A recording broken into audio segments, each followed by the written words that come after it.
It's on now? Yeah, now. Yeah. Where's Connecticut? It's like right there in the East Coast, right there in the middle. In the middle of what?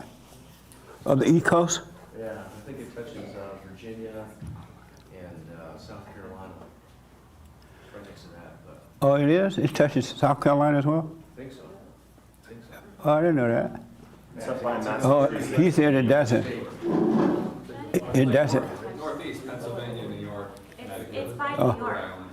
Yeah, It's by New York. No, it's good. I know it's close to New York, but that's the only place I was aware of. It connects to Rhode Island, Massachusetts, and New Yeah. York. Oh, it does? Maybe I'm Oh. Kentucky. No. Connecticut. It's a very rectangular state, right?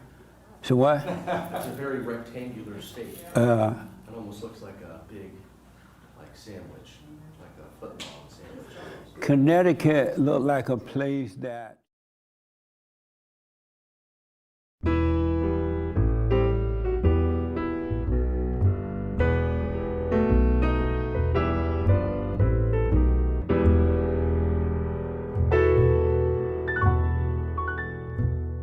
that's over yonder somewhere, but nobody really knows and no one cares. Good morning, welcome to church.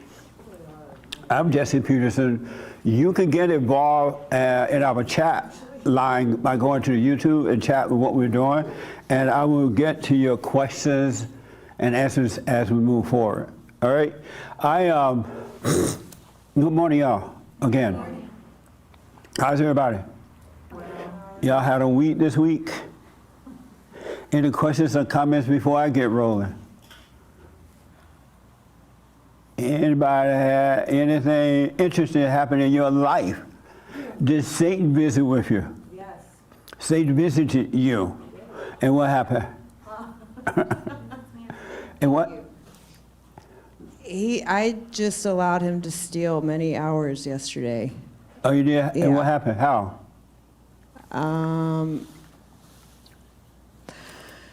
I think watching all of this ego and self-confidence and how the biblical question this week of what's keeping you from God, like all of The these. one thing that's keeping you, what's the one thing that's keeping you Yeah. from God? Well, I mean, to answer that, I would say the devil. But I think just all, like these past few weeks combined, yesterday kind of, I got to see it all in action and just, it's just so interesting to see how sometimes I can't see until I can see, if that makes sense. Right. Like hours will go by and I'll realize, wow, I've just gotten in the bus with Satan and just let him drive me all over my house for about 5 hours. And until I come to, you know what I mean? Was it painful when he was driving you? I think it was like uncomfortable. I think it was, I think there's just such like a learned behavior, like this habitual way of operating in certain situations that, without even thinking about it, you realize that you're walking in circles with the devil. And I don't know. I don't know if it was painful. It just, when I kind of came to and saw what was happening, I was like, wow. And I sat down and did the silent prayer because I was like, Nice. this is, Well, stay with it. yeah. Our battle is clearly a spiritual battle. And I was thinking of this over the weekend when I was traveling. And what I realized, I interviewed a young woman on a lady, I don't know how young she is, but a lady on the Florida State, and it aired this past Friday, yesterday, or the day before. And when I introduced her, she said at some point in the interview, she said that she was a black female, and I may not be quoting it exactly how she said it, it's somewhere in there. She said that she was a black female lesbian LGBTQ person. And I'm sitting there and I'm looking at her, and when she said it, I almost felt sad for her. Because everyone who identify with identities or identify with the nature, the spirit of the devil and don't know it. And every human being have some form of title that they give to themselves. I'm a this, I'm a that, I'm a success, I'm a failure, I'm afraid, I'm weak, I'm strong, I'm LGBTQ, I'm an alcoholic, I'm a drug addict, I'm a doctor, I'm a lawyer, I'm a preacher, I'm a pope, and the pope is sick. I'm angry. Every human being have these identities, and it doesn't matter how miserable they are with the identities. I'm shy, I'm not good enough, or I am good enough, I'm black, I'm white, I'm Chinese, oh, I'm Asian, I'm this, I'm that, right? Every human being has an identity, and those identities are totally evil and false. And I noticed that in those identities, they are miserable. The people are miserable. Even those who say, I'm the president, I'm the vice president, I'm the secretary of state, I'm this and I'm that. They're still miserable people. I have 3 or 4 degrees. They're still miserable because they are identified with evil and calling it good. And most people will not pause to see that these identities that they have are evil, and it's not them, and it's not working. It's amazing how that is. Every human being has some form of false identity. And then they go to the doctor, then they go to the psychiatrist or counselor or wherever, and they ask, doctor, what's wrong with me? I'm lonely, I'm afraid, I'm this. And the doctor said, well, you need some pills. Let me give you some pills to help you deal with life. And so they take those pills, and then they get high, or they go into a darker cloud like a zombie, and they're still miserable and don't know it. I literally know people who was poor financially, and they said, I'm poor, I gotta go out and make some money. And they've gone out and made buku money, a whole lot of money, but yet they're miserable. And so when I looked at the young lady, that woman, I forgot her first name. What was her first name? Denayja. I felt for her in that I realized she was blind and could not see that she was none of those things at all. And the sad thing about it, the interesting thing about it, she wrote a book on how to help with all that stuff, how to overcome loneliness or whatever she did, whatever it was. But yet she's not being helped by it at all. She is not being helped. And I noticed that identities are fighting over whose identity is the best and whose identity is right. Right now you have what do you call the men in the dresses? Drag. What, transgenders? Yeah. Drag queen too, yeah. It rhymes with tags. Yeah. They have the drag queen, the transgender, better known as drag queens, whether it's a man or woman, they're fighting one another too. Because all of them want to be the star, they want to be better. And so the people in the drags are now fighting against the lesbians and the homosexuals before they became LGBT. So they're fighting with one another. The homosexuals are mad that the men in the dresses are making them look bad or something. And then the lesbians are upset because the men in the dresses are taking their stuff away from them, the attention. And it's a mess. Every identity think that is better than the other. And they fight against one another, never pulling away to question. And that's interesting that people won't question themselves. They'll look at everybody else, but they will not even ask, what's wrong with me? Why am I like this? Why do I have envy in my heart? Why do I have anger? Why do I want to hurt myself? Why would I hurt myself? They don't even question it, so it never get better. And I thank God that I've always been a person that questioned myself. Even as a kid, I would question it. Like, whatever the issue may be, or I even question older people. They didn't like it, but I would do it. But most people don't question themselves because they're constantly looking out there at something else or someone else while they're suffering. You gotta let the identities go. Those are demons. Those are evil spirits. And our battle is a spiritual battle, really. And it's happening inside of you. It's not happening outside of you. It's happening inside of you. And it's happening outside of you, but inside of others. They're having the same identical battle. And everybody's doing it. Family members, brothers and sisters, and husbands and wives, and children against parents, and employees, and bosses. It's happening everywhere. And I was thinking, wow, hell is like amazing today. Because hell is being pushed as good. Anyone that's pushed anger as good is your enemy, is an evil person. Anger is evil, folks, and it gives you all sorts of identities, spirits. And that's why these little titles you put on them, like I'm a LGBTQ thing. All you're doing is covering up the devil rather than saying, my heart is wicked, my heart is evil. When you can see it in a spiritual way, then you will see what the problem is and you can overcome it. But if you cover up the devil, not only are you cover him up with words, but you're covering him up by hiding and denying what you see. You don't want to see it. Most people think it's better to live in that hell than to overcome it.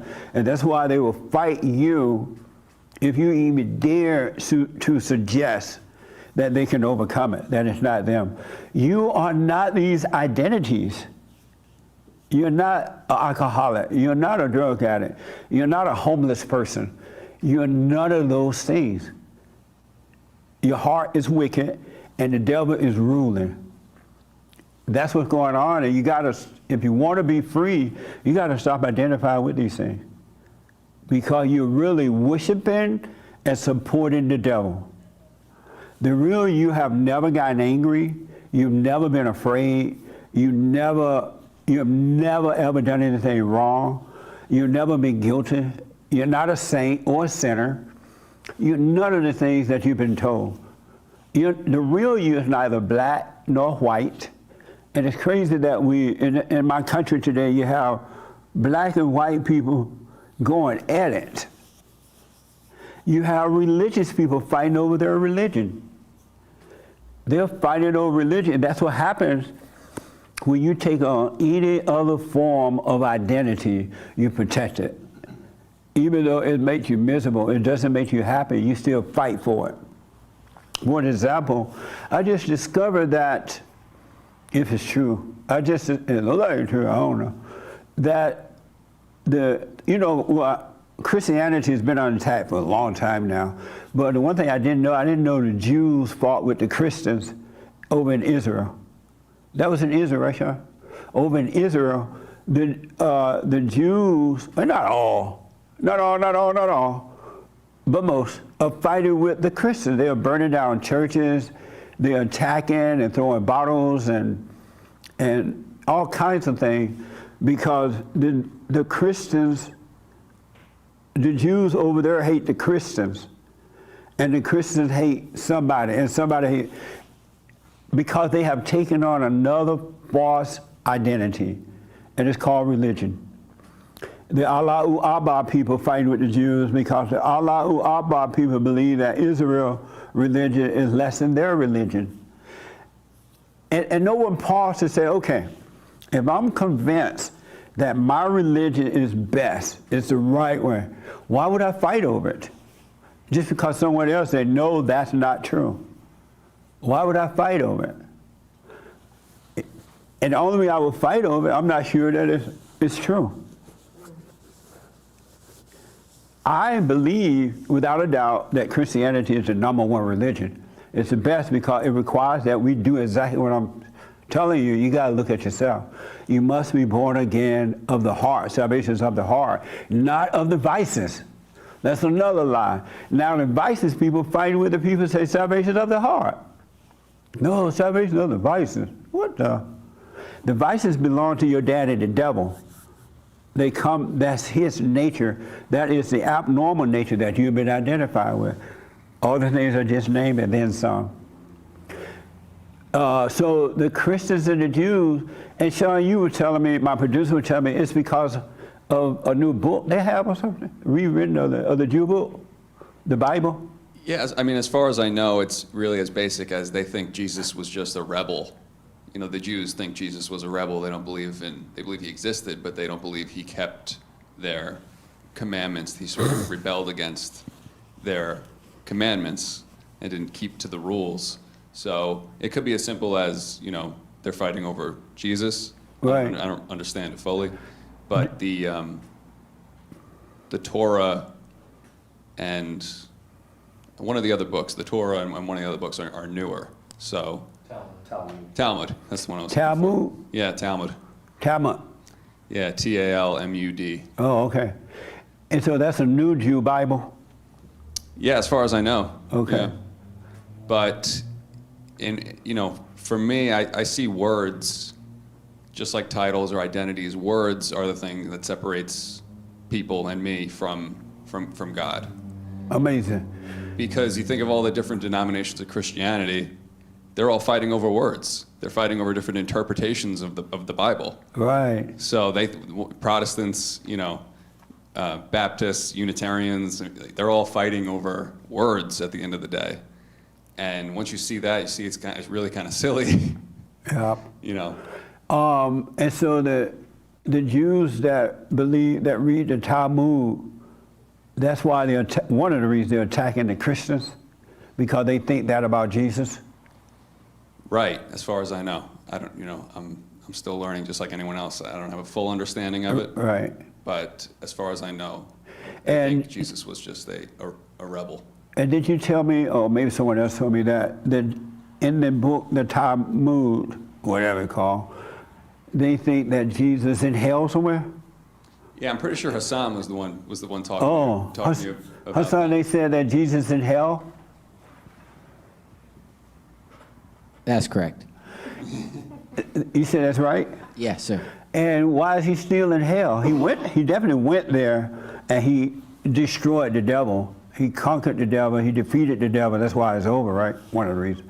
But why do they think he's still there? Well, I think it's just based on that he's a blasphemer and that I think the direct quote is that he's burning in semen and hellfire. He's what? Speak up for me. I hate to say it again. I'm sorry? but yeah. You say you hate to say it again? Just because it's so graphic, but... Speak up for me. I didn't hear you. That's okay. it.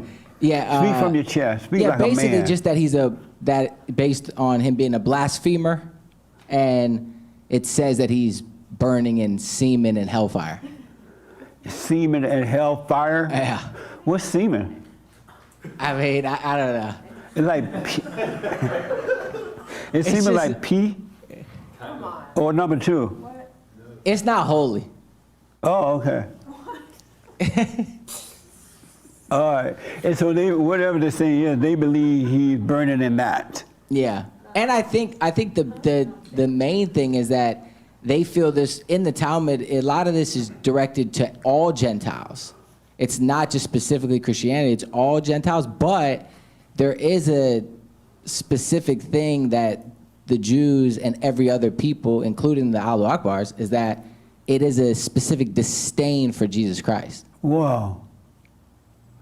See that? And so the Allahu Akbar people believe that the Christians and the Jews are infidels and worthy of death, and whatever it takes to deceive them and destroy them, you can. You can befriend them, you can work with them, you can live down the road from them, you could get in their job and just pretend in order to destroy them.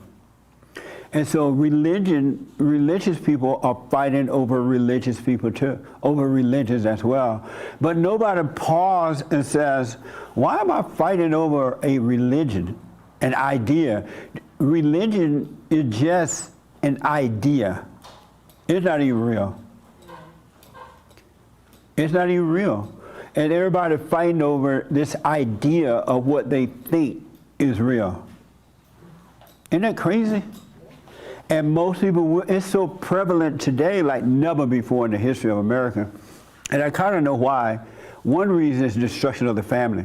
The father is not there to be a living example of what love is and guide his wife and children in the right way to go. That's one reason. Number two, we've been brainwashed by people with degrees, whatever they call their degree. And that's another thing I want to tell you all. From this day forward, do what you want, do what you want. I recommend that you never, ever, ever, ever, ever, but never, ever, ever, ever, ever, ever, ever, ever, ever treat a person with a title any differently than you would treat yourself or your so-called friend. It's just a person. It's a human being with a title with no meaning. But the only way you're going to be able to do that is you got to come out of your imagination about titles. Because in your mind, you think someone with a title, whether it's a preacher title or pope title or doctor or lawyer or master's degrees or PhD and all that, whatever the title is, in your mind, you think it means something. Somehow or another, you think that person is better than you, and you automatically, in your mind, submit yourself to that person because of the title. You can go to the doctor, doctor, what's wrong with me? Oh, you have a headache. You want some pills? Oh yeah, I'll take them. And you won't even question the doctor. And the doctors are so spoiled now that they know that people are afraid to question them about their own medical issue, that they won't even take time to talk to you. They're so in a hurry because they got to get to the next person to make money. And I'm the doctor, leave me alone. And you go home and take the pills not really knowing if they work or not. Because you have put that doctor up there over you rather than just knowing this is a person that knows about medicine somewhat, but he's not a God. And then when the doctor do something that causes you more problems, you blame the doctor. You're the one that turned your life over to the doctor. People with degrees, including me and all preachers, all popes, and all experts, except my experts on the radio, and all about everybody, they are no different than you. They have to deal with the same spirits that you have to deal with. They really do. They are tempted by the devil. They are feeling emotions due to the devil. Some are giving in to those emotions because they think that it's them.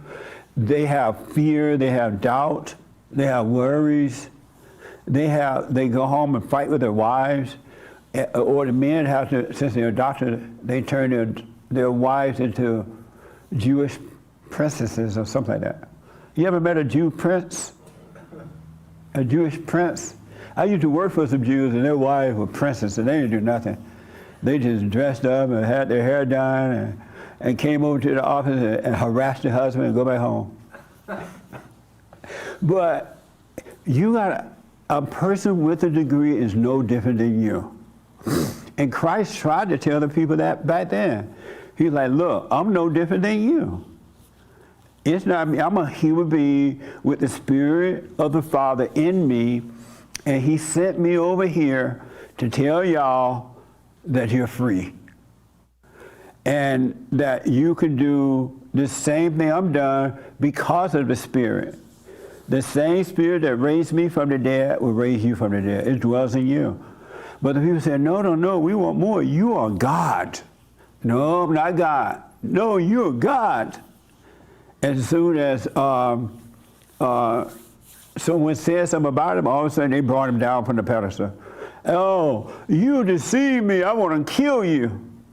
They don't even question, well, I deceive myself or the devil deceived me. He said, great is he. And it's interesting, too. It's so interesting. This is so interesting. The same spirit that dwells in Hitler and Mussolini, whoever that was. I've just been hearing about these names, right? Mussolini, am I saying that right? Mussolini. Well, thank you. Mussolini. Stalin. Stalin. Pol Pot. Smoke pot. You said smoke pot? Pol Pot. What? Pol Pot. You said Pol Instapot. Pot. Huh? Instapot. Oh, Instapot.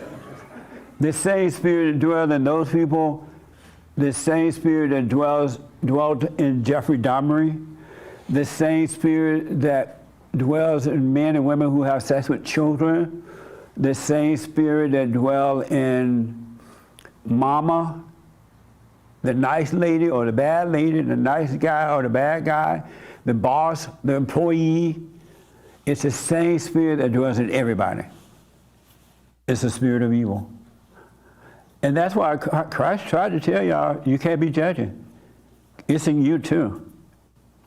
You're no better than the person. As a matter of fact, you're worse because you're judging, playing God, and knowing that inwardly you're no better. But that same spirit dwells in every human being, the spirit of evil. Isn't that amazing? The same spirit that murder women, when they do a whole bunch of murder to women and throw them in the woods, it's the same spirit in everybody. Any human being with that anger, with that spirit, could become a serial killer. Just like that. And the moment you say you can't, you are one. Because you just lied. You can. It drives you. It's not you. It's driving you. And the beauty about it, this is the beautiful thing about it. The same spirit that raised Christ from the dead dwells in you. It's in you. The kingdom of heaven is within. And that's why when you let that spirit die of evil, the spirit that raised Christ from the dead will raise you from the dead, which is the nature of the devil. It's up to you. We can't do it of ourselves, but we can definitely let go and let it happen if we wanted to. But most people really don't want to. They'll cry. I'm like, what's wrong? Oh, I'm miserable. I hate myself. I hate my daddy. I hate my mom. I hate nobody like me. They'll be crying. Okay, you want to get better? Yeah, but okay. Stop hating. Stop judging. It's not you. They don't want that. That's too simple. They love complaining. Anyone that complains or blames someone else for themselves is evil. It's evil. All blamers and complainers are evil. You're being driven by a wicked spirit, you're thinking that is you, and it's not. The anger that lives in you is not you. It's not your anger. I was thinking the other day while I was on the road about, since I met some people and they talked about friends, and I was thinking, oh, friends. What is a friend? And so I asked, when I think about these things, I ask people, of course. And so I start here first with that. Did I see your hand, Raymond? Yeah. Okay, Raymond then here. Yes, sir. Okay, I may have told you this before, but when I quietly pray, I see all the evil and anger in me, and I would judge myself as being an evil person. Yet when, as time goes by, it seems like a greater spirit with something greater than things he told me not to worry about it. In time, it'll come. The true nature, who and what I am, will be revealed to me. Yeah. The interesting thing about that, Raymond, is that you said, when I see that this evil spirit is in me, I judge myself. But you haven't paused to see that, well, if I can see that this spirit is in me, why would I judge myself? I would see that it's not me. Just think about that. Who is this that's seeing that this is a spirit in me, right? But yet he judged himself, not seeing it's something else there that's doing it on your behalf. It's not you. Because, and the reason I say that is such a good point too. When you do the silent prayer, you're really ready to overcome this stuff. You got to stop letting the devil judge you, making you think that you judging you. All right? Stop condemning yourself. The devil judge you and condemn you, accuse you and condemn you, and you still think that is you. But it's not you. You're not these people with degrees and everything, they're lying to you. And they're lying to you because they are lost. They're just like you, and they need you to believe something special about them so they can feel better. But when they're alone at night and nobody's around, they're going through the same hell. The moment they are not being worshiped and they're all alone, the devil says, see, I made a fool of you. I made you think you were something else. You ain't nothing. Oh, Lord, where's my medication? I gotta take my depression pill until tomorrow when I get to work. You're not these identities. You know what I mean? Yes. Oh, let me ask this young lady, then I come back. Don't forget. You have a friend? You have friends or a friend? Yes. You do. And what is a friend? What is a friend? A friend is someone who I'm not like blood related to, that I have a relationship with. That you have a relationship with? A friend is someone that's not that you're not related to, and you have a relationship with. Right? Is that what you said? Yes, although I am also friends with my family. and so you're friends with your family, but it's somebody that you have some form of relationship with, right? Yeah. Oh, okay. And does it work? Most of the time. And so does it work?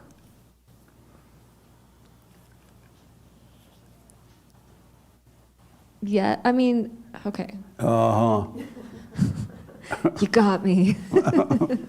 I mean, there's times where it works and there's times where it doesn't. So does it work?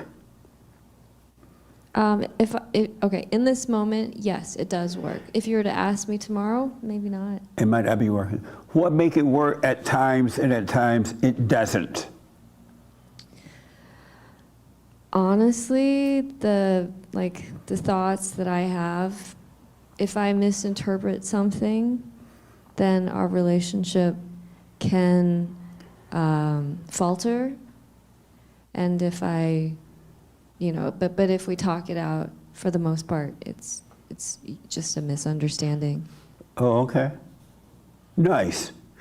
And you have a friend or friends? Take the mic from me. You have a friend or friends? Mm-hmm. Open your mouth and speak. Yes. You go, People. The people out there don't hear that. Yes. Mm-hmm. So you do, and what is a friend? I would say the same thing, just somebody that you have a relationship with. And does it work? Yes. And what makes it work? For me, it works because I don't have any expectations of anybody else. Okay. Amazing.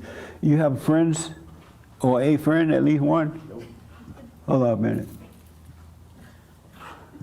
You don't have, No, you don't have one? not at all. You have, what's wrong with you?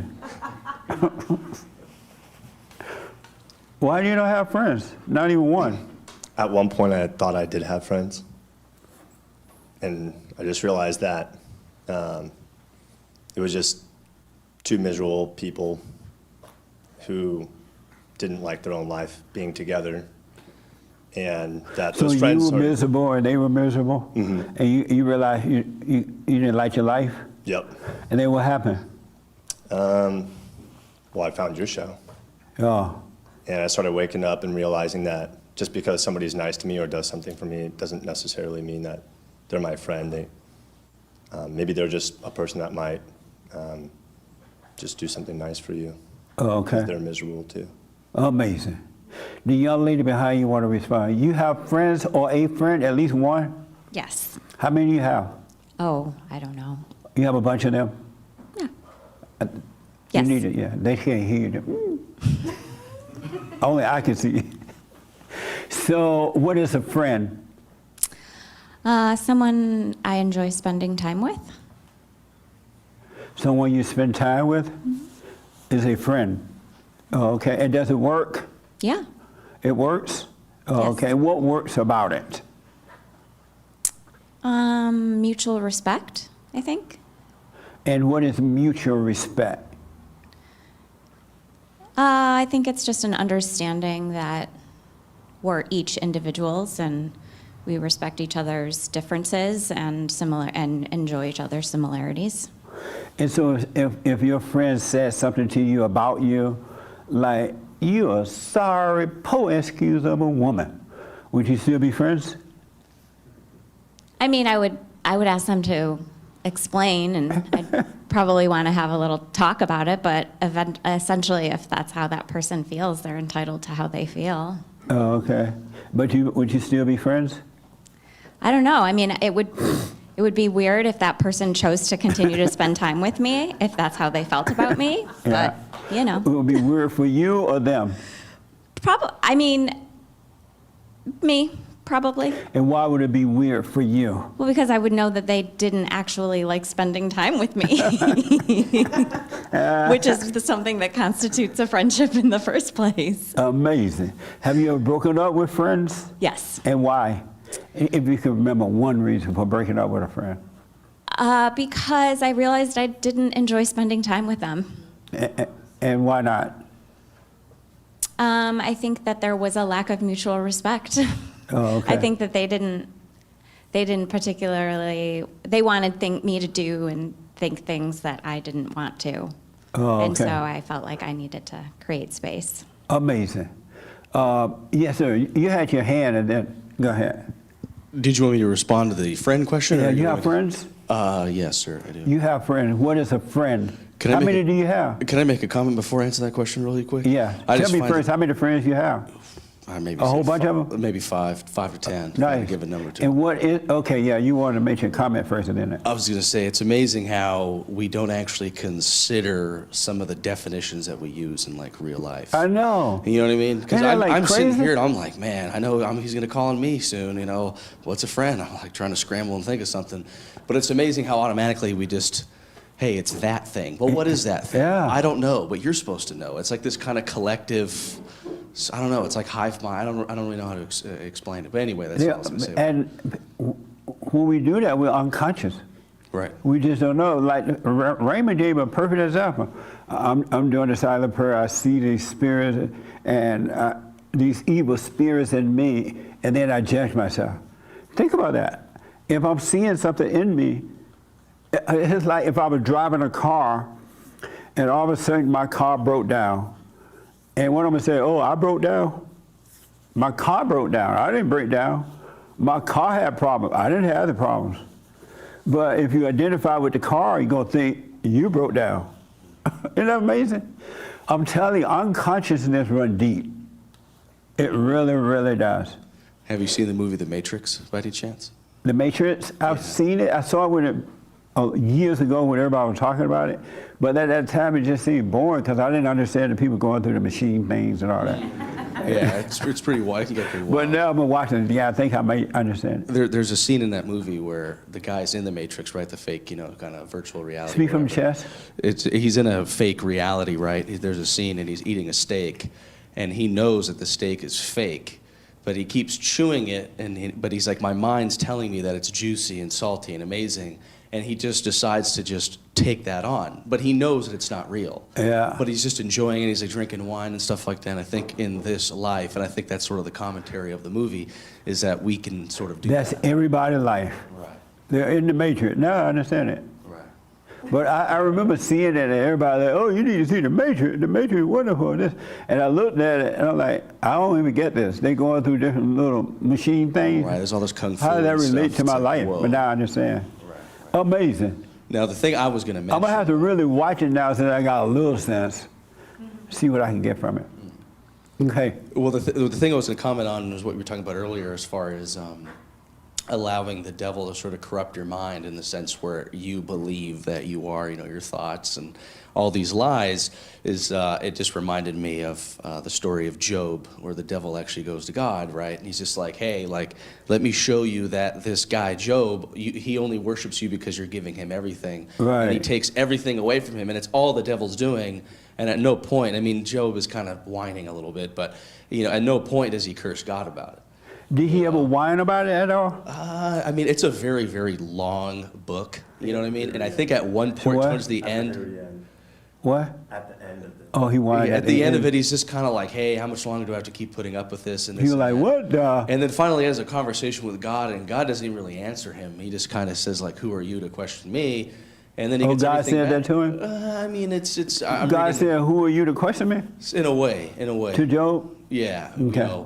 But he still remains faithful, and I think that what you're trying to say has direct correlation to that. It does. And as well as the whole unconscious aspect of things, where we have to be aware at all times because the devil's working overtime to really corrupt us.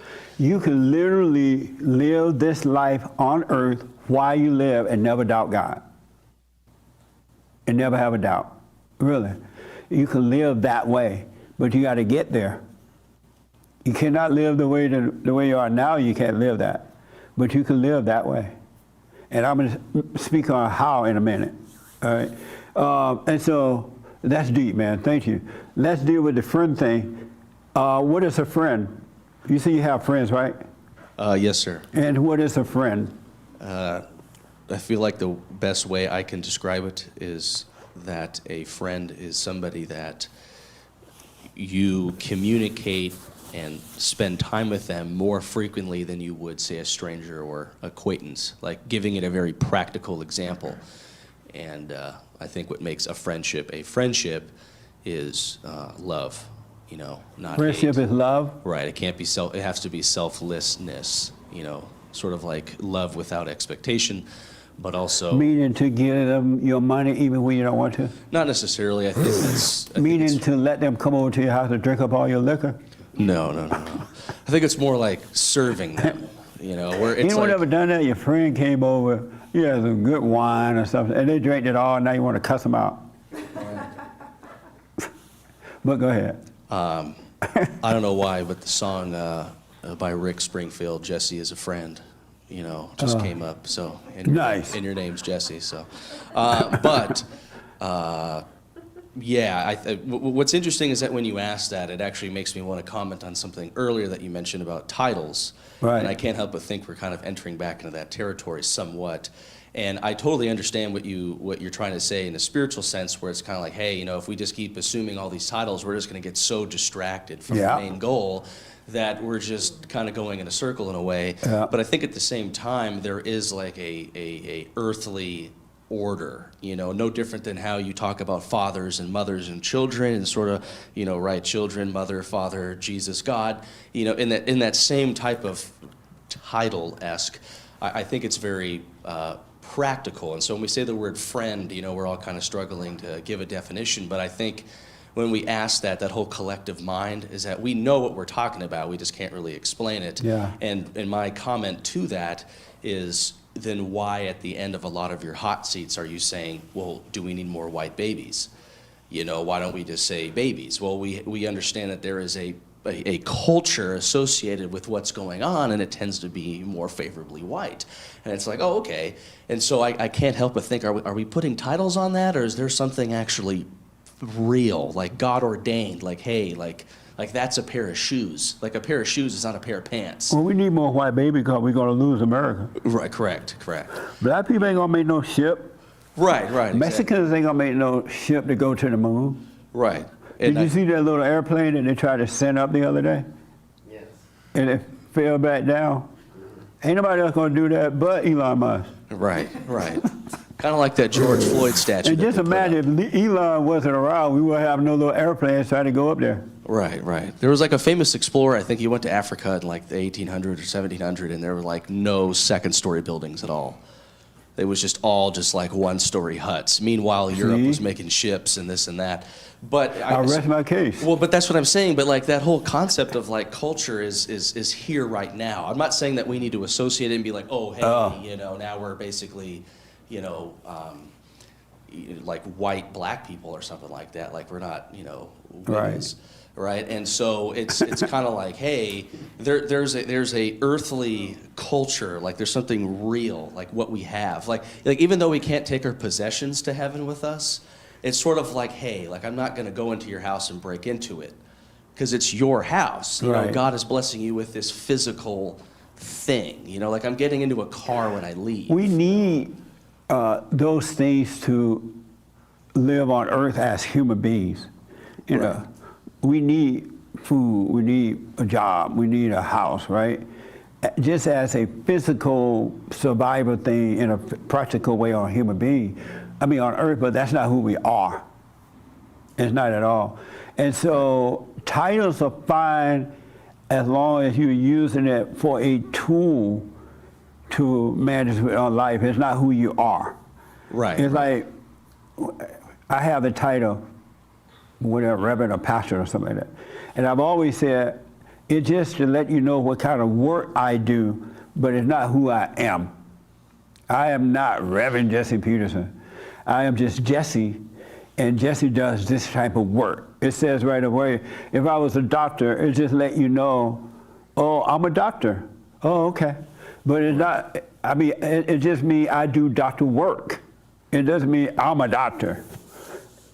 My soul and everybody else's soul is the same. You know what I'm saying? I'm no different than you. Right. It just tell you I'm like a mother.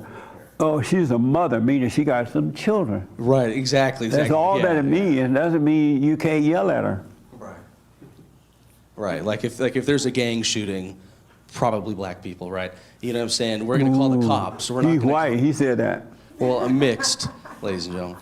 But you know what I'm He said saying? I'm Like mixed. at the same time, like you're not gonna call the doctors, you know, you're not gonna Right. you're gonna call the cops. Right. And so I just wanted to make a comment as far as like I totally get what you're saying spiritual wise, but part of me is kinda like, but wait, isn't there a like some sort of practical sort of title in a way, like what you just said? But it's hard for people fallen people to live on earth in a practical, using those things as a practical mean and not as an identity. Right. It's difficult because the ego is always looking for something on the outside to identify itself with. People identify with the Bible. They believe that the Bible is it, and they've identified with it and they're stuck. It's not enough for them to read it, get the knowledge from it, let the knowledge go and be done with it. They got to identify with it. Right. I've always said that there's a lot of Christians out there who will want to get to know Jesus, but it's more of like, hey, you know, where's my checklist? Like, just tell me where to sit, tell me where to be, tell me how to dress, and then let me just do that, and then okay, I'll go ahead and get salvation. You know, and I feel like there's a lot of Christians out there when they die and they meet God, they'll probably say, oh, so you are real. You know what I mean? Like this whole time, their faith was, you know, all very surface level and Fake. It shallow. was fake. The Christians are as mean and evil and divisive and cold-hearted as the non-Christians are, as the LGBTQ people are. The Christians are no different than them. They're the same. Otherwise, they would be fighting. There would be no war between them or anyone. They would be mad at no one. You want to be that way? Okay, that's not who you are. But if you want to be that, I'm not going to judge you for it. I wish you well. But they won't do that. They'll go to war. I'm really stunned at the war between the Jews and the Christians. I never imagined that. Over in Israel, especially in Israel. But they fight over religion, so I hear. I missed the session, but you had a biblical question where it's like, why do you get involved in your problems? You know, it's just like, why aren't you letting God take care of it? That's you know right. What I'm saying, why are we going to get so heated up and participate in all this when it's like, hey, you know, let's let the master of the universe handle this. Absolutely. You know what I mean? Isn't that amazing? Absolutely. And why do you take sides? People take sides, and they're not even involved in the issue at all, and it doesn't have anything to do with them, and they'll take a side just like that. Because they're not thinking, well, why should I take sides? That doesn't do with me. I wish them both well. I wish everybody well. Anyway, Nick, and then I see Franky hand and here. You have friends, Nick? Sure, yes. I You do. guys like the Anchor Baby Weekly Show now? Yeah. You like it, Alessia? Alessia was like, yeah. Yeah, Right. she better. Ooh. But you were saying, go ahead. He said, I'm kidding. Don't yell at me later. But anyway, you have friends? Yeah, And how many? not sure. But a bunch. More than one. Sure. And what is a friend? Honestly, a friend is just someone that you like and they like you. That's honestly how I see people treat that word. That's how I've treated that word. That's how they ultimately truly behave. Ultimately, it's just someone they like and they like them, and the other And person why likes do them they back. like you and you like them? Some interpretation in their mind, I've come to realize that, or they're getting something. Like, Who do you get from your friends? I would get just the sense of camaraderie, or we're just having fun. You said what? A sense of camaraderie, or we're just having fun. What's camaraderie? Like feeling like you have friends.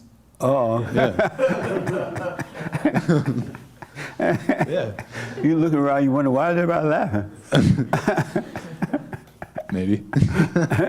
And what's a feeling like you have a friend or friends feel like? It feels like you got someone. Like, people like you. That's what it is, really. Is it the same feeling that you get with your girlfriend too? Yeah. And so is your girlfriend or your friend? I'm not sure. I don't really think like that, though. She perked up. She's paying attention. Huh? She's paying attention. No, because I'm saying that's how I've treated that word, but I don't really treat it like that. Honestly, like, what I'm trying to say here is that people they're just friends because you like that person, and you like them because they said something smart, or it just feels fun in the moment. You guys have fun. Honestly, when my friends, they like lie to me. They like tell me I'm great, or they'll tell me, you know what I'm saying? Like, Would they like you if you told them the truth about themselves? say again? You said they like you? No, they lied to me. Or they lied to you? Yeah, my friends lie. My friends are like, you're great. You're like this, and that's how people are. And so And you don't mind them lying to you? I see them doing that, and I know, and I realize how false friendship is. Oh, okay. Yeah, is what I'm trying to say here. Amazing. And so, but I see them doing that, and I don't really care. I realize that I'm not really their friend. That I just don't judge them. That's all. Okay. I'm not really trying to be anyone's friend. Nice. Because I know it's false. But anyways. Okay. Let me take Francisco, then I come here. Yes, sir. You had your hand. No, I used to have a lot of friends, work. Speak up. Speak from the chest. Yeah, so a lot of friends, and so. That might not on, right? So, I come from a place, grew up with friends.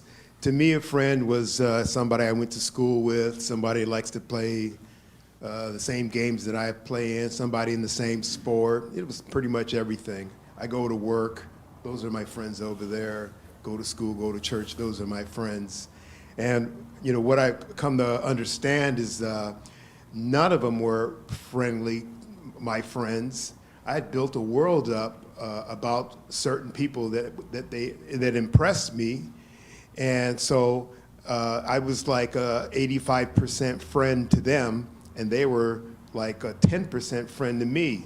I would call them; they would never call me, and so That's funny. when something went down, the I ain't stress. gonna call you no more. You don't call me. But Even past girlfriend of mine, I realized that I liked them, but I only liked them because I liked the way they look and I liked to use them, but I didn't really like them. That's what I liked about them, and so I wasn't even a friend, and they were a friend to me, and so they were trying to get something from me to kind of use me. and so a friend is what, in short? So that was that definition before, and what I realize is there's kind of no such thing as friends. People aren't friends. I kind of look at it like Christ's example. His 12 apostle friends, they all abandoned him. He knew they would, and one betrayed him. So in real life, your friend's going to do that. And that's one thing that recently happened to me is I had a close friend that I made angry, and then they told me the truth about myself. They told some things about me that was painful, and I was like, oh my God, they've been holding it all this time. It's not until they hated me that they told me the truth. So my friends lied to me, just like the man said over there. And do you lie to your friends? Yeah, yes. Amazing. And so it wasn't until that time that I realized that person's been lying to me, and they're not my friends. Sometimes your enemies are your friends, because the enemies will tell the truth. They'll tell you because they're trying to hurt you. So they'll mix a lie and the truth, just like the devil. But sometimes, you should listen to your enemies, because they're not afraid and they're not trying to sugarcoat something like your friends. Your enemies are your enemies, and your friends are your enemy. Keep your enemies, your friends close, and your enemies closer. And why is that? Because you want to keep the devil close to you. Well, what the? Who made up that saying? It's a saying I heard somewhere in the I've heard that before too. Yes, ma'am. I did see your hand, right? Yeah. Okay. Nick said something. He said something about that his friends lie to him, and I'm paraphrasing, but at the very end, you said something about like, but I'm not really their friend, or they're not really my friend. He's on his cell phone right now. Yeah, I saw that. She was talking to you. So that makes me wonder, and I've thought this too about my own friends. That's why I was saying it's like a relationship between people, right? And also going to what Rochelle was saying about Speak from the chest. also adding to what Rochelle was saying about not having expectations. That when you're young, you have a ton of friends because it's like what you enjoy doing things with them, you have fun. And as you get older, the relationship changes and your needs change, and certain things happen in the moment that will define the friendship. Like someone who maybe you didn't see as a friend will become your friend because, life will happen. And maybe people that you saw as your friends will scatter, and this person that you barely knew will step up and show up in your life. And I don't really know where I'm going with this, except just that. You go into friendhood. But it's important to have friends because I believe that we are meant to be in community. We are meant to grow together. And just as how I can point the finger and say, oh, this person has been lying to me.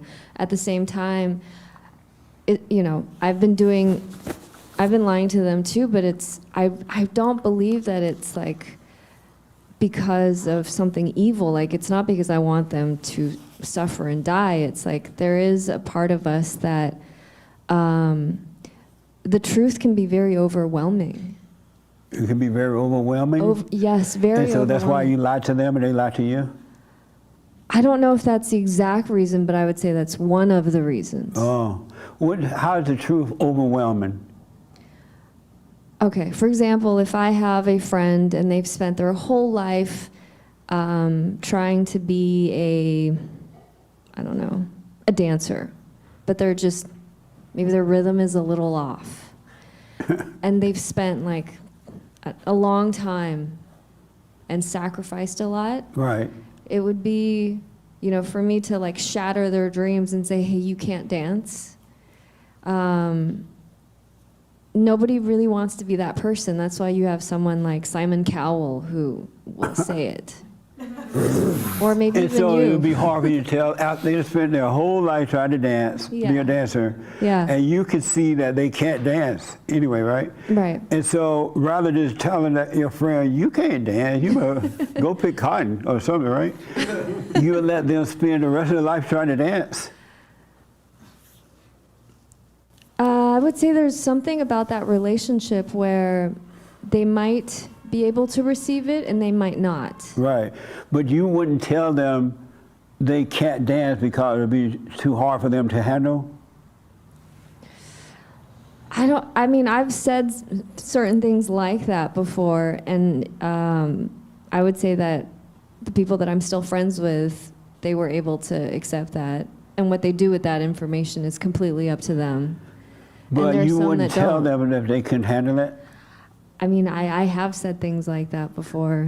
And the but person there's- couldn't handle it? Yeah. And you feel bad? I feel bad that the relationship is, Speak up for me. I feel bad that the relationship is not there. Oh, so you told your friend the truth that she couldn't dance, she or he couldn't dance in a relationship, and you feel bad about that? Yeah. And why? Because, I mean, my heart, my spirit, I like having relationships with people. Oh, I see. And why? Because you know, I've said this before, but I don't believe that we are meant to be alone. And why not? Because if God wanted us to be alone, he would have just made Adam and stopped right there. Oh, okay. So you think God made Eve so we wouldn't have to be alone? I mean, he says it it's there in Genesis. That He said it's not he good made for the man to woman be so alone. that the man won't be alone? Yeah. Oh. And that means what to you? I mean, it's just very simple. It's just not good for us to be alone. So how come it's not working if it's not meant for us to be alone? Why being all together is not working?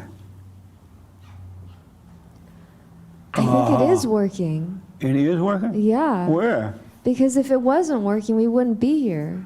What does that mean? You want to be on Earth? Yeah. Like, And what's your proof that it's working? I mean, people forgive all the time. Who? I mean, I do. I But think you're you not do people, too. you're a person.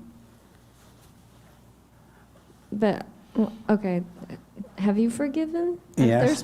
So that's two. So That's two. people. And we are not alone.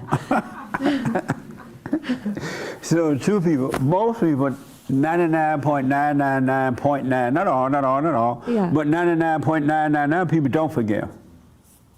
Yes. It's hard to find a person that has truly forgiven. Forgiveness is hard. I'm not saying it's easy.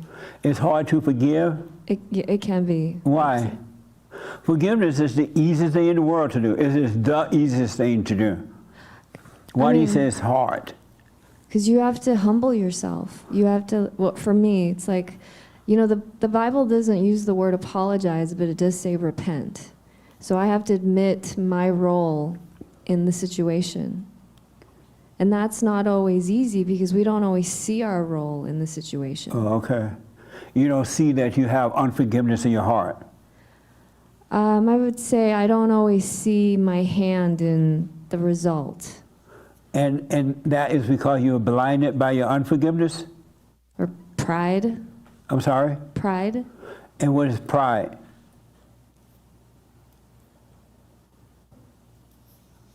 Like a lack of God. Pride is a lack of God? Yeah. Oh, okay. Interesting. I know exactly what you mean. I know everybody think that way. They think that way, so I understand what you're saying, but I don't agree with it. Why not? God didn't make us so that we would be alone to fight with one another. God created us so that through us he can create love. But I don't think everybody's fighting, though. Have you ever met anyone that's not? Other than me and you, or you and I. I don't know what's Is grammatical. it me and you or you and I? I'm not sure you did. I think it's me. I think it's me. You and me. You and me. Yeah, you and me. You and me, all the people. Yeah, that's That's you and right. me. So you never met anyone that's not fighting? But again, it's like a moment to moment. Like, Oh. like But you don't believe you can live a moment-to-moment peace without the fight, period?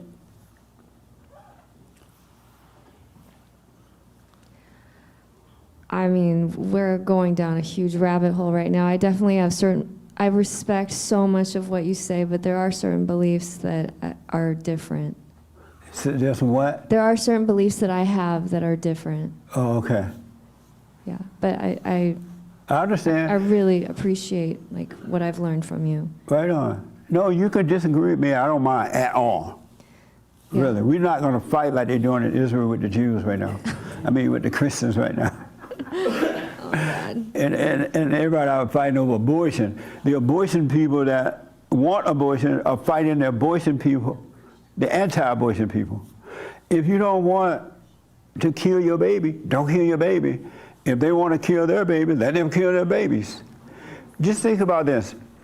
God is not stopping anyone from killing the man's child in the womb, is he? No. Anybody know of God stopping someone from killing it? And so why do we as Christians go out and protest and try to stop other people from killing the man's children? I've never seen God with a picket sign. I've never seen him at the U.S. Supreme Court House. Why do we do it if he's not doing it? If he let you kill the baby, why don't we let it happen? Isn't that a good question? Why do we feel so obligated that we got to stop this man and woman or this woman from killing the man's child? Keep your own baby and live your life. He want to tell me why we pray. But I understand that. Should we be trying to stop women from killing the man's children in their wombs? I do believe it's good to stand up for what you believe in, to voice your belief. But should you be out there trying to stop other women from doing it? Oh my gosh, I honestly, that's...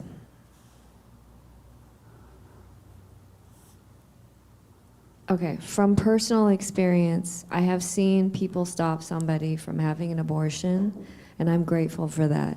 And should they have, and why are you grateful for, let me go back, I don't go down the rabbit hole, because I'm looking at the clock. Yeah. But why are you grateful that somebody else did not kill their child in the womb? Why are you grateful for it? Because I know these people. I'm sorry? Because I know these people, and I'm grateful that this child was born. But the child is going to catch hell now from the woman that didn't kill it. Wait, say that again? Now the child is here on earth, right? Why Yes. you're grateful? Yes. The child at home catching hell from mama. He's But doing mama all didn't right. want it nowhere. No, she learned to love that baby. I'm sorry? She learned to love that baby. Yeah, you can't learn to love. Honestly, I mean... yeah. Anyway, I understand, but should a non-Christian be trying to stop a Christian from being a Christian? Well, I need to write that one down. I can't follow this question. You know how people hate Christianity, right? Yeah. So they try to stop Christianity. Right. The haters of Christianity, should they be trying to stop Christianity? I mean, they have the right to do whatever they want to do, and whatever. So why don't that woman have the right to kill the baby then? She does have that right. But well, why try to stop it? I'm just trying to get you to think. I know we're going down a rabbit hole. Yeah. Well, okay, here's the thing. Here's the thing, though, is when you ask that question, it is kind of theoretical. And I'm giving you like a real life, my personal experience. So maybe for somebody else, they should be able to have their abortion, and I'm going to stay out of it. Right. But I'm just speaking from personal experience, and I'm grateful that that baby was born, and I'm Okay. grateful that those people stopped the abortion. Right on. So that's all. That makes sense. Yeah. Nice. Thanks for hearing that. I saw his hand first, right, and then I come to you, then Doug, and then here. Yes. That was quite the checkmate that you just said. I've actually never heard that counter argument before where you said, should non-Christians be able to tell Christians not to believe in Christianity? Everybody fighting everybody. Yeah, that's a pretty, that's interesting when you look at it from that way. Now, Just think about it. all right. The Christians try to stop the baby killers from killing the babies, right? They're mad at the baby killers for killing the babies, like it's their baby. And then the baby killers mad at the Christians because the Christians try to impose their Christianity on them. like they have a right to be mad at them. Everybody fighting everybody. Nobody could stop and say, hey, why are we having this war? What's going on here? Why is this happening? Because in reality, if we truly been born of the Father, there would be no war, period. No fights, no wars, no disagreements, no agreements. It would just be. Right, because then you wouldn't have that spirit that's sort of influencing you. Absolutely. And what's interesting is that's why I raised my hand was, I've always kind of believed that, like, hey, you shouldn't drink. Like the people in power now are saying, hey, just go ahead and get drunk at like 13, just go ahead and destroy your life. And obviously Christians are saying like, hey, don't do that. We should have laws against that and this and that. But then it's kind of like, but wait, so we're basically playing their game, but we're going to turn it up. Yeah. Where it's like, hey, which I understand because practically speaking, this kind of goes back to what we were saying earlier, is that authoritarianism power is real. Like it exists. Like we're on the JLP church show, not the community church show. We're on yours. You know what I mean? And so I was like, man, then you think about laws. Like if you look at the history of why we have certain laws in this country is because all the founding fathers were Christian. Like if we were killing each other left and right, and if it was legal, you wouldn't have technically a society. We'd have the society of people who are coming over from our southern border, right? They're not sending their best. Amazing. But the point is it's interesting that you bring this counter argument up of just letting them do it, because if it's almost as My if, thing is the devil is in the detail. He's driving both sides. He's driving both sides. We're not in control. And human beings won't pause to see that. They'll go through a whole lifetime thinking that they can dance. And nobody tell them they can't dance. And so they can't see, they're not going to stop and say, can I really dance? Like I know I can't sing, but I do it anyway. Oh, now I can. But I do it anyway. And I already know I can't, so I don't need someone to tell me I can't. But I just like doing it, right? For whatever reason. But nobody look at themselves to know that. Human beings are not, you gotta start thinking. We used to think in America. We were individuals, and as a result of being individual, we thought about self, not somebody else, but about what's driving me. Like Paul said in the Bible. Paul was a thinker about what's happening with him. Why am I doing this? Why am I killing the Christians? Why can't I do what I know is right to do? And why do I do what I know is wrong to do and I don't want to do it? People don't question themselves anymore. And they blame everybody else for their action. And nobody has anything to do with your actions at all. Not one. right. Not when you can't blame not one other human being for your action. They did not make you feel that way. I've always heard people say, well, hey, if I was 14 years old and somebody would have told me not to do this, I wouldn't have done it. They lie. But I think if you were to look back Because to the your future, parents it tell you wouldn't don't do this, you still go and do it. So they're lying about that. Right, but I think to answer your question, should we fight the culture war in the sense of you don't have the right to do this? Well, I think that's kind of what we're talking about. You just brought up, well, America used to think and be individuals, and I think we should facilitate a society that perpetuates that. Like we're having delayed gratification because we're not just gonna splurge and do whatever we want. We could wait and we see a bigger picture. You know what I'm saying? We wouldn't have made it this far as talking about, like, think about it. They were built, like the people who built the Empire State Building no longer exist. Right. You know what I'm saying? Like, diversity is killing people. Like, the airliners are like, hey, let's get everyone who's not qualified to be airplane. Like, it's getting bad. You know what I mean? So I think we should fight the culture war, but I totally understand what you mean by just fighting really for no reason. Like, you can't. And why should we fight it? Well, what you were just saying, as far as people used to be individuals, and we used to back when you were probably my age, the America that you knew, the California that you saw, all those things.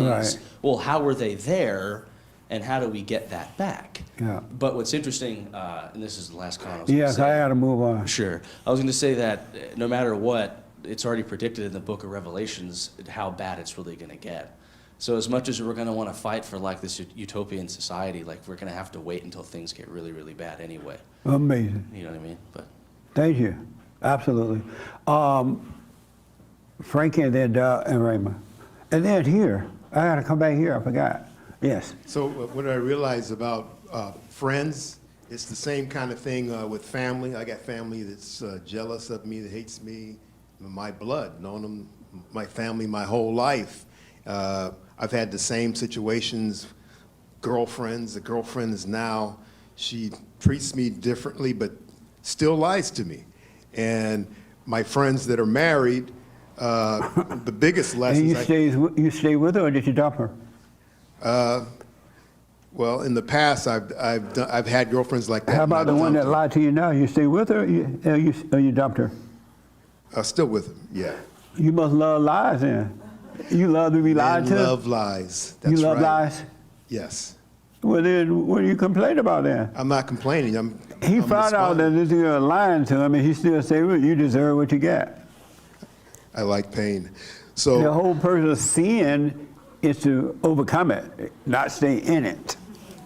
and so I talked to a couple of my friends who've been married, and the closest friend in their lives was, the wife and kids and things. The most destructive person in their entire life was their ex-wife. And so sometimes I hear about it because, I've not been married, and I used to think about that, and oh man, anything you kind of grab onto like that is false. Friendship, and make a big thing of friendship. Make a long story short, family, 'cause we'll run out of time. and marriage and all those things, those are all lies in a way. So what is like seeing that you were the person that lied to you and now is an enemy and you stay? It's interesting. What's that like? It's interesting. You can see. No, I'm just talking about for you. What's it For me, like I was knowing that happy. now and you still stay with her? So at the time, I was shocked, and a day later, I was so happy. Oh, so you're like, I'm happy. so happy. Let me stay with the devil. I was so happy because I saw the truth. I saw the real face. But like what Raymond was saying, now that you see the truth, why not overcome the lie and move on with your life? I overcame because what I was thinking was not true, and I heard the truth. So it kind of freed me a little bit. It But freed not from her. No. Yeah. Okay, thanks. Right here, and then Raymond, and then Sean. Oh, and here. And then we got to start winding down. So you have a friend or friends? No. You have no friends? No. You ain't got nobody to play with? Nope. Really? Yeah. What? And why don't you have, all your life you never had friends? Yeah, pretty much. You had friends before? I think out of selfishness, I didn't have friends because in my view of it, I kind of always preferred my own company. Oh, and yeah? I didn't really feel the need to have anybody. Ooh. Sorry, Nick. Sorry, Nick. Nick thought you needed him. It's, I think that's what it is. It's a little bit of selfishness. It's me looking at it and kind of understanding that there is some sort of like false stuff that's going on. I can of course be friendly with people. That's not an issue. I can be Right. friendly with anybody. Yeah. But I don't feel the need to have friends. So ever since I was little, I was always kind of just by myself. Amazing. Yeah. Interesting. Nice. Yes, Doug. And then I'm going to move faster, folks. And I am looking at the clock here. You have friends I used to. and you don't have any now? I don't think so. And what is a friend?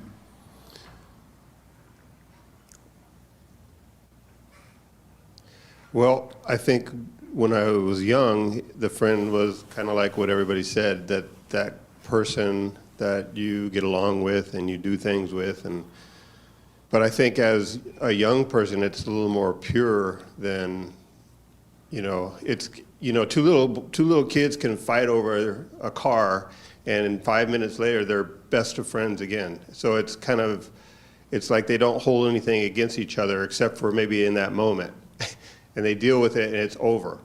But as you grow, once you get into a little older, things aren't that way, and people really aren't to be trusted. So.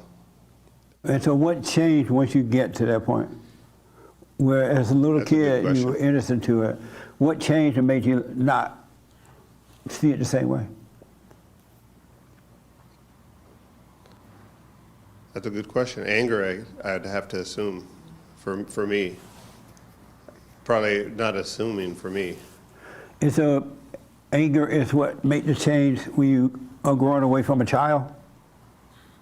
That's what made the difference in friendships? Or with friendships? I would have to say that, yeah. Amazing. And are you a friend? No. You're not a friend and there are no friends? I don't think so. I mean, like I was watching. How come Hassan laughing at you? Because I don't know. He's in the peanut choir, peanut gallery. I was, Franky kind of mentioned it, and I've heard that before, like where Jesus, his disciples turned on him, and I heard that before, but I didn't really kind of know what that meant necessarily. And then I started watching that Chosen show, and I kind of saw that Jesus was amongst them, and they lived together and they traveled together, but he was separated from them in a way. Yeah. He kept himself separated in a way. So I kind of wonder, like, the whole friendship thing anyway, because he saw what he saw about them, and maybe to some degree, I guess he said it, to some degree he knew it was going to happen. And well, what it was, Jesus knew that Judas had, all of those guys had anger, and he knew that anyone with anger cannot be trusted because anger is the nature of the devil, and it'll turn just like that. And he knew it, so that's why when he said Judas tried to act all nice, like he was like Judas, go and do what you got to do. He already knew it was going to turn on him. And so that's why he's telling us that anyone that has anger, iota of anger, know that they're going to turn on you. I don't care who it is, they will turn. That's your enemy. He's given us a way to identify our enemies, but y'all won't see it that way. Some of you here will because you know better now. But just know, if they have anger, they will turn. They will become Judas. Don't fool yourself. And if you just want to play with them and stuff and hang out a little bit, don't tell them your business. Don't go personal with them because they will turn on you. The moment you say you can't dance, it's over. That's a good analogy. The moment you tell Judas that he cannot dance, it's over. I don't care how many parties he's been to with you, how many under the tables meals he had at your house, how many times you rode in your car to the park, to the beach and got a tan the way Hate did yesterday. Anybody with anger is your enemy, not your friend. Just think about it. You ain't got to act it out. You don't have to tell them that you know it. You just need to know it. And it'll put a space between the two of you where you don't set yourself up to be hurt by them. And you can always tell weak, scary people because they're going to always find other devils to join forces with. They're going to always find a group of devils because the devil is a coward and the devil cannot hang alone. The devil needs other devils to hang out with so they can approve him as a devil and he approving them as a devil. That's why we don't have individuals anymore. They love the group because they represented the devil. Amazing, huh? Let me just finish here, then I got to take here and here, then I'll come back. Oh, both of you guys. Yes, Doug, go ahead. I think that's all I got. Oh, okay. Let me go here, and then Raymond, and then here, and then back, right here.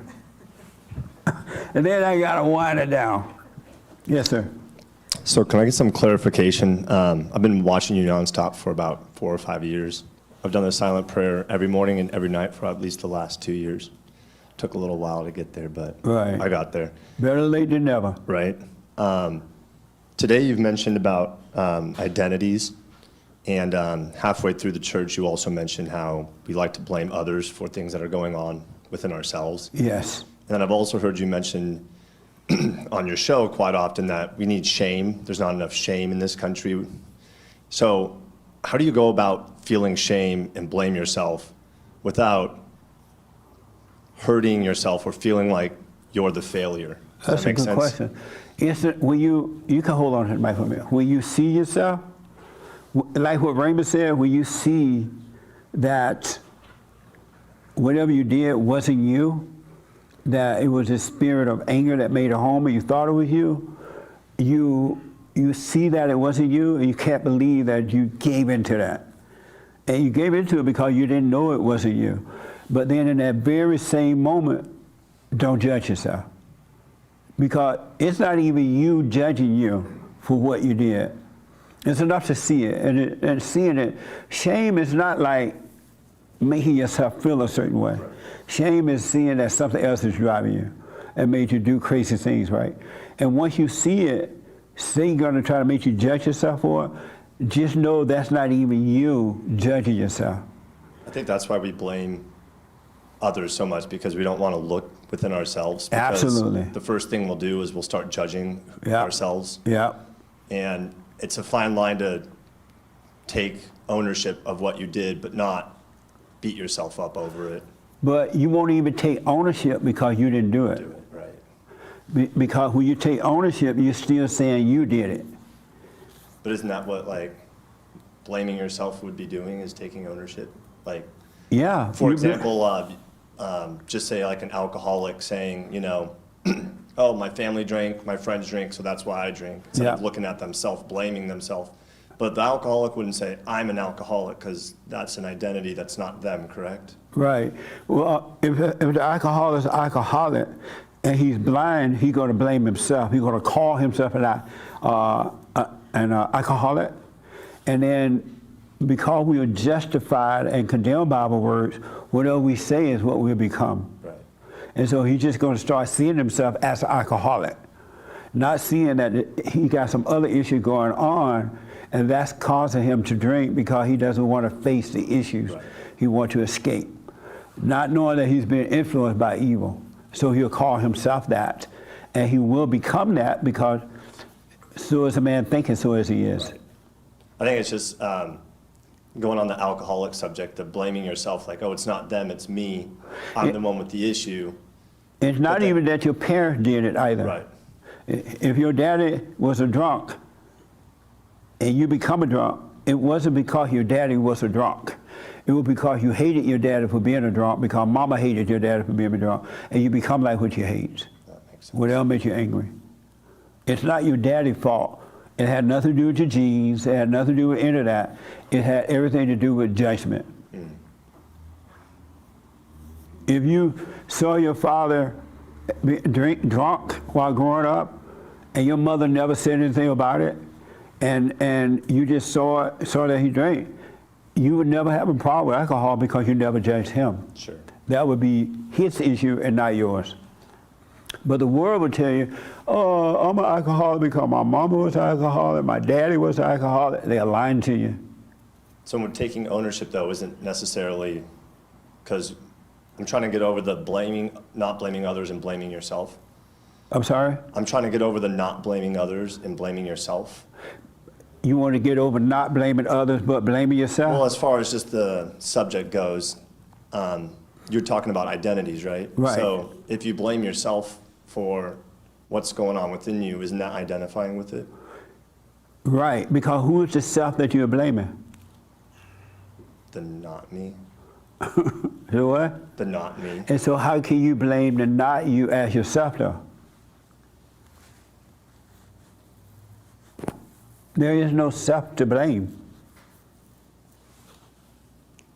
And who is the self that's blaming the self? I was just going off what you said earlier about we need to stop blaming others and look within ourselves. Right, oh, I see what you're saying. Yeah. But when you look within yourself, you're seeing that it's not you. Got it.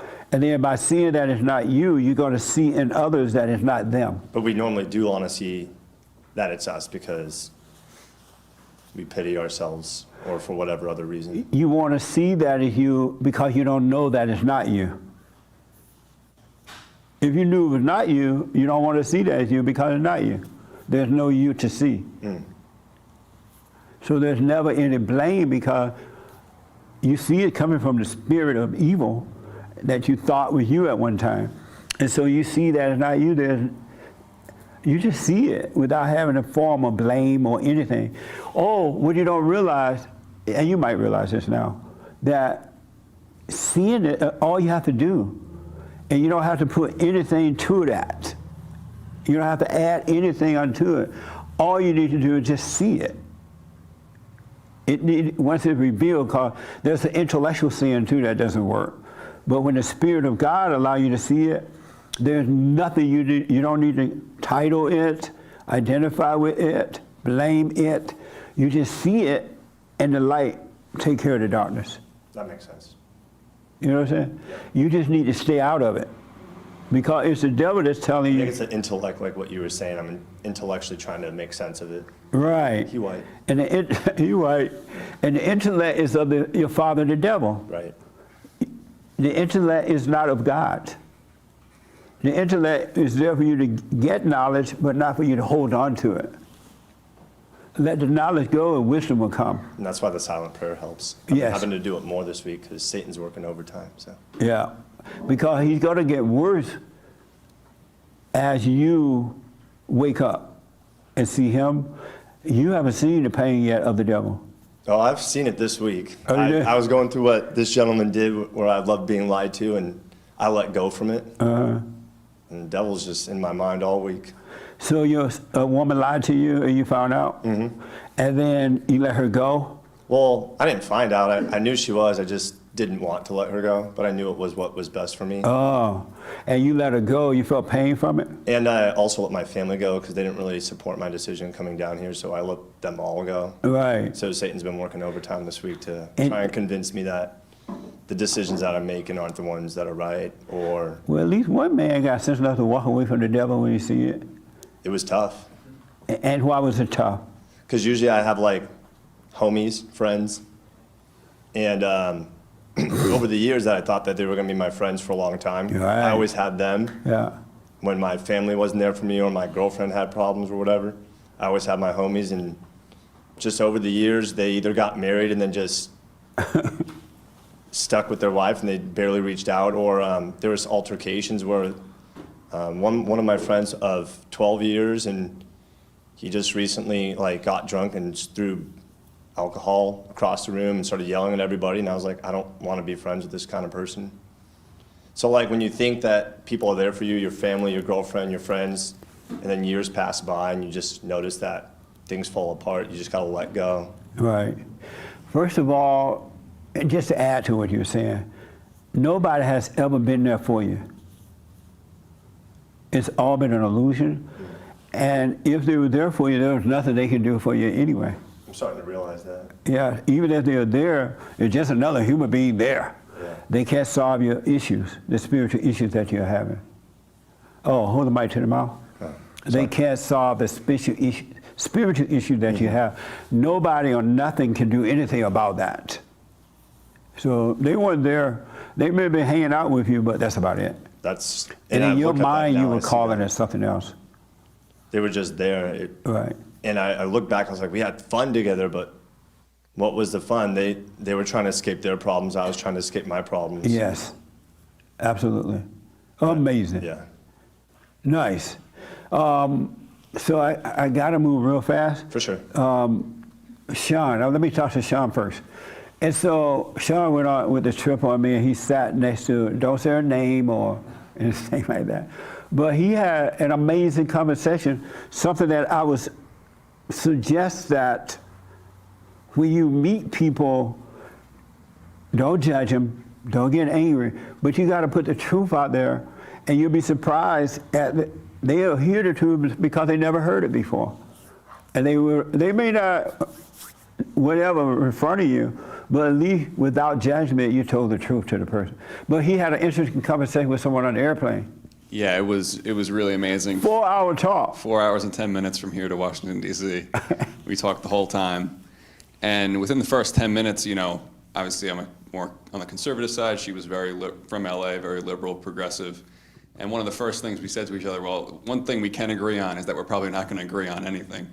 And throughout the rest of the talk, it got very deep in some areas, and we did end up coming around and agreeing on a lot of things. And it was surprising, but it was such a relief to talk to somebody on the opposite end of the political spectrum who at least will have a conversation and want to talk about it as opposed to just getting angry. But one part that really stood out, I said, if you ever get married, are you going to obey your husband? And she's like, obey really isn't a word that's in my vocabulary at all. And I was trying to suggest to her that it's not going to work if that's going to be the case. It's just not going to work. And she said, well, if we have a financial issue, let's say, if we have a financial decision to make, and I happen to have a degree in finance or something like that, and I have more experience, then I should be the one making the decisions. And I said, well, so you want to, compare resumes with your husband? If there's a decision to make, you want to have that discussion and compare resumes? And she sort of started to come around to it. But it was a great discussion. And he talked to her about she hated her mother, she is angry, and she admitted, right, that she was angry at her mother? Yeah, she said she had a temper. Her mom was sitting right next to us, actually. But she said that she had a temper, and she said she got angry in certain situations that had nothing to do with her mother. She said, well, I get angry when I see someone getting bullied, and I tried to suggest to her that it wasn't the situation that was causing that. It starts in the home, and it starts with a relationship with her mother. Another interesting point about that is that she had made a decision about him already because he was conservative Christian. And when they were going into the conversation based on what Sean said, she would just assume because he was a conservative, he was going to respond as conservative Christians do. They all have the same language, right? And she just assumed that he was going to respond in the same way, but he didn't, and she was surprised by that. Right, she kept saying, well, I knew you were going to say that, I knew you were going to say that, but 4 hours later, I think, she might have been surprised, at least in some ways. She had a lot of assumptions. A woman with degrees, environmentalist, really into that stuff, right? But because he stayed non-judgmental, as truth came, he gave it to her. She got something to think about now that she had never thought about before. You don't have to be out protesting and holding signs and fighting somebody trying to make them be. The light of the Father would do it for you. Just like Dub mentioned Christ in that movie. What's in that movie? Chosen. Christ wasn't out carrying picket signs. He didn't identify with the group. He was the light of the world, and he just lived his life, and people saw. When they asked, he told them, and they saw. He didn't try to make anyone change. He didn't get mad at them if they wouldn't change. He didn't judge them for not changing. He didn't feel bad if they didn't change or agreed or disagreed. He just walked the earth as the light. And as children, sons and daughters of God, we must become that way too. Everybody have a right to stay in their hell, and you are wrong for judging them for it. You're worshiping the devil. And you shouldn't be feeling anything about it. If one woman killed 10 babies, she killed 10 babies. That's amazing. God's not going to stop her from killing the 10 babies. Why should I be mad about it or feel anything about it? You know what I mean? Anybody disagree with that? Anything else, Sean? No, we can move on. Okay, let me take Hassan, and then Franky, and then I got one. The time is already gone. Yes, Hassan. Yeah. It's funny because it's sort of like the what separates us from God, the biblical Yeah, let's question. do that. What's the one thing that separates you from God? Well, it's funny because it's very similar to the friends conversation, and like you just said, the illusion of the friend, the illusion is what separates us kind of from God. The expectations, the scared to be honest with the friend, the judging of the friend when you are honest and they don't take heed to it and all this stuff. So, yeah. It's funny, I did an interview while I was away too, besides other things. And this person, really nice guy, but he have a lot of black friends, well-known friends and a lot of black friends. So I asked him, we were going on, and I asked him, what's wrong with the blacks? And he was like stunned. He was like, I can't say. Right, something like I can't say. Yeah. And they said, well, he won't say it because he made you get ghosted or something. Yeah, he said, we don't need another white person speaking for the blacks. Oh, yeah. We don't need another white person speaking for the blacks. I said, that's not it. It was so much, it was fun. You'll see that today on his show, by the way. But I said, no. The truth is not of color. The truth is not of us. The truth is from God. And if you know the truth, you should love the blacks enough to tell them, hey, you need to you need to forgive. You need to drop your anger. It's not me. I'm not your problem.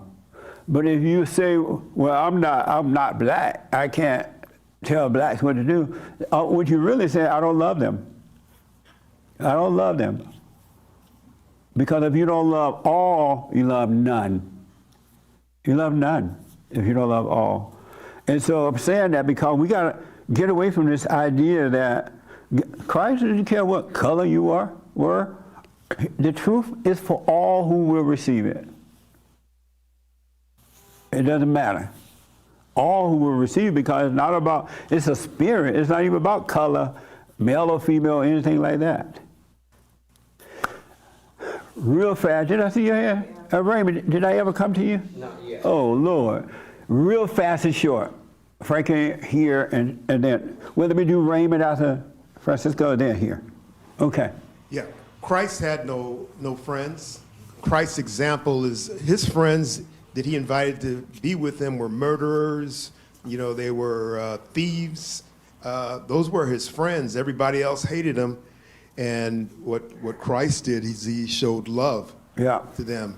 And the same thing with Moses, and the same thing, he showed love even to his people that he loved. He showed them when love. you are of love, you can't help but be of love everywhere. It doesn't switch. And the same thing with Job. Job, what he had no friends, but he had a love of God, just like Christ had a love of God, and that love shined through into loving those people. So it wasn't Christ didn't have friends either. He had love for his fellow man. Thank you, Raymond. And I'm only rushing now, so I'm sorry. I'll make it quick. I'm not really sorry, but I just said that word, not really meaning it. Yes, it's just a way of expressing, but no meaning behind it. I'm not really sorry. Yes. No, okay, make it short. Friends are smiling killers. Nice. He summed it up. Absolutely. Yeah, right here.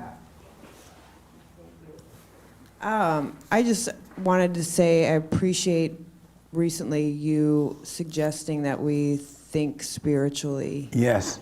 Because I think I don't even know what words to even use anymore while I'm walking down this new road. It's like, but when I'm reflecting on my day or I'm smoking on whatever it is that we're talking about in here, when I start running, like when I pause and look at whatever the topic is or the question spiritually, God has just started to reveal a lot in that. Absolutely. Like, Absolutely. I know I'm a little tired today, but my brain hurts with all this brain talk. You know what I mean? Really. Yeah. The world has just taught us all wrong. And, I don't know, like. It's hard living in the world. Yeah. Who knows how we would all be communicating? I don't know. I'm not going to tap that rabbit hole of languages and all of that. But, I mean, the devil has just really done a number on humanity. And I appreciate, pondering a lot of these questions and all of that. But thinking about it spiritually and running it through that washing machine cycle really helps. It does. It does. That's what I'm telling you. You got to get away from the worldly titles and identities. You got to think spiritually because it is a spiritual battle. It's a battle between evil and good. It's not all this stuff that the world's telling you. The world is keeping you in hell by covering up the works of the devil, making you identify with the works of the devil, not overcome the works of the devil. But that's what it means to walk in the Spirit. We should walk in the Spirit so we can spiritually see what's going on. We are a spirit. We're not our bodies. We're not our feelings, those emotions. We're not the thoughts. Yeah. And if you think spiritually, you'll be fine because now you can see. Isn't that amazing? It really is. Hassan, last word. Nobody else raise your hand. Weak. Don't raise his hand. Yes. Thank you. Yeah, just quick sentence. Yeah, like Francisco said, maybe Jesus didn't have friends, but he was still a friend of the world, to the world. And like us, I think, like you said, we should welcome the betrayal and still not be jaded by that or changed by that. Still be a friend to the world, you know. Well, just don't hate the world. Yeah. Let me just say you thing about friends. And what made me think about this is several things, but really when Sean told me about his talk with this was a female with a degree that is a environmentalist. Think of that mentality.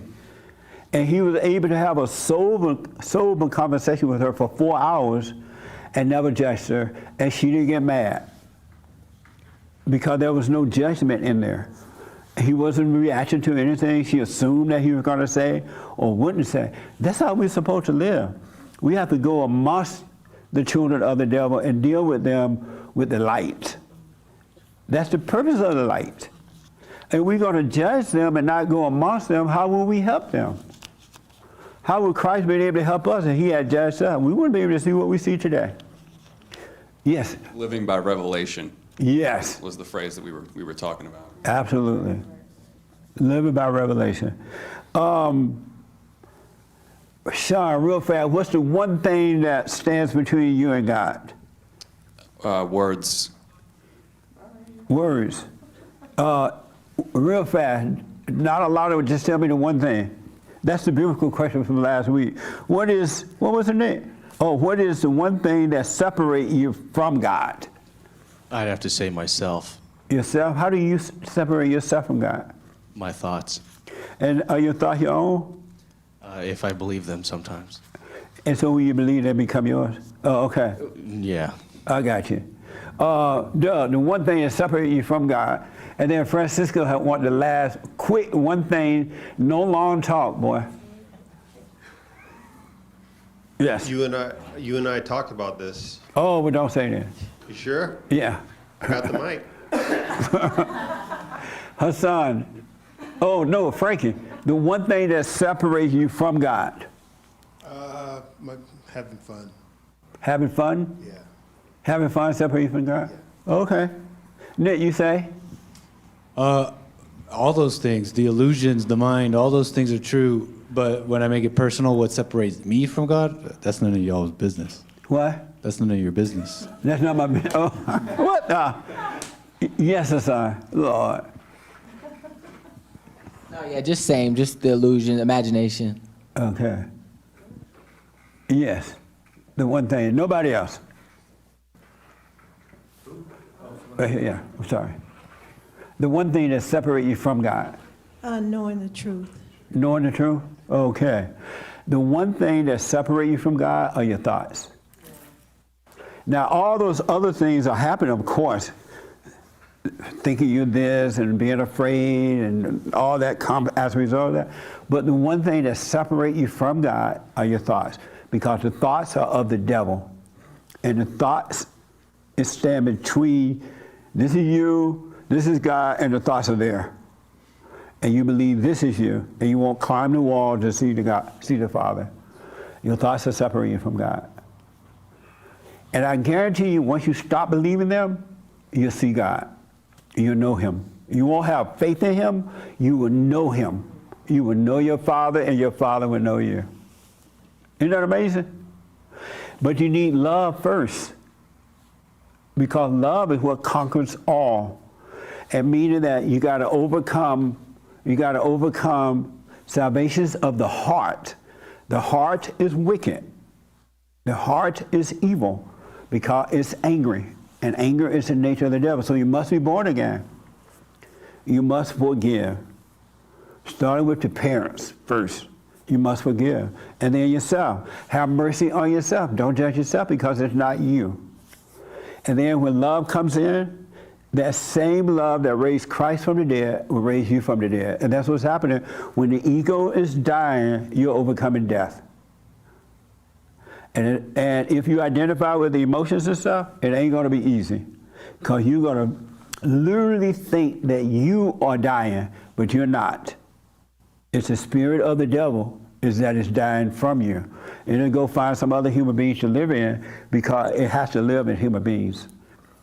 But that pain you feel in here, you got to be willing to, you better hope that it becomes so devastating and feel like you want to jump off a bridge. You want, the more painful it is, the freer you're becoming. When it hurts so bad, you can't go outside, you can't walk, you can't sleep, you can't eat. You better be grateful for that, because that's the nature of the devil that's dying. And so I want to encourage you to be aware of what's going on in you so you don't use any little thing to try to escape the pain. The devil tell you, oh, look how you feel. Or you were shocked with a pain, with something that you heard or something happened, you were shocked. Be glad for that shock. And be glad that it's so painful you can hardly stand. You don't want easy pain. You want you want crucifying pain. And don't whine about it. Oh, I can't take this, Lord. Help me, Jesus. You don't want the pain. And then you go through that pain and you're on the other side of the wall. But you got to go through the pain. You got to die. Spiritually. The devil is dying when that is happening. So no matter what you hear about yourself or somebody try to do, they don't want to be your friends, and you feel the pain, don't stay at the dance. Lead the dance so you can feel the pain. Don't find out that your woman has been lying to you all these years and now you see the real person, but you're going to stay at the dance anyway. That doesn't even make sense. How will you get better? You stand in the comfort zone for your ego gratification, which is worshiping the devil. Isn't that amazing? So whatever you're feeling now, this girl that's gone, your friends and family are gone, be grateful and don't, when the pain comes, don't let the devil try to steal it away from you with a thought or make you go and eat or make you think you need to do that. You endure it. And you never have to go through it again because the devil will leave you and make a home in somebody else. And you will live. And you need love for this. You must be born again first. You can't do it on your own. You need the light. And I want to, in closing, tell you what the light is, what love is. Go ahead, James. Go to James with the mic.